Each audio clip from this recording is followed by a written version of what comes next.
अस्सलाम वालेकुम, welcome to daily की कुकिंग। आज हम बना रहे हैं पेशावर की मशहूर डिश मूंग पुलाव, जिसे माश पुलाव भी कहा जाता है। ये राइस बहुत लाइट और बहुत टेस्टी होते हैं। चलिए स्टार्ट करते हैं आज की रेसिपी।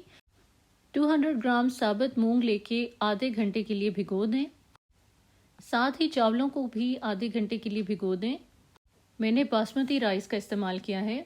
मसालों में नमक, गरम मसाला, लाल मिर्च पाउडर, मिक्स मसाला या कड़ी पाउडर, ज़ीरा, लौंग और मोटी इलायची और चिकन क्यूब। ऑयल में प्याज डालें, अच्छी तरह से इसे ब्राउन करें। उसमें एक टमाटर चॉप किया हुआ डाल दें। बड़े साइज़ का टमाटर इस्तेमाल किया है। टमाटर जब अच्छी तरह से गल जाए तो उसमें मसाले डाल दें। मसालों को अच्छी तरह से भून कर भिगोए हुए मूंग इसमें डाल दें।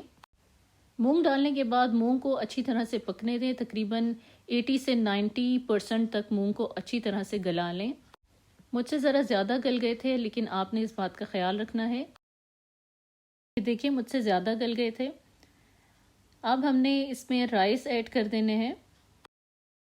पानी आपने अपने हिसाब से डालना है। जब पानी ड्राई हो जाए तो तकरीबन 20 मिनट के लिए चावलों को दम पे रख दें। बस इस स्टेज पे आपने चावलों को दम पे रख देना है 20 मिनट के लिए।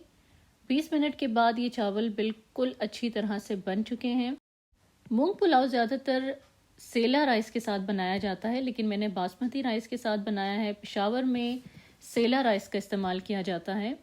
ये बहुत आसान और जल्दी बनने वाली रेसिपी है। मुझे उम्मीद है आपको मेरी आज की रेसिपी अच्छी लगी होगी। प्लीज़ मेरे चैनल को सब्सक्राइब करें। अपना बहुत ख्याल रखें। अल्लाह हाफिज़।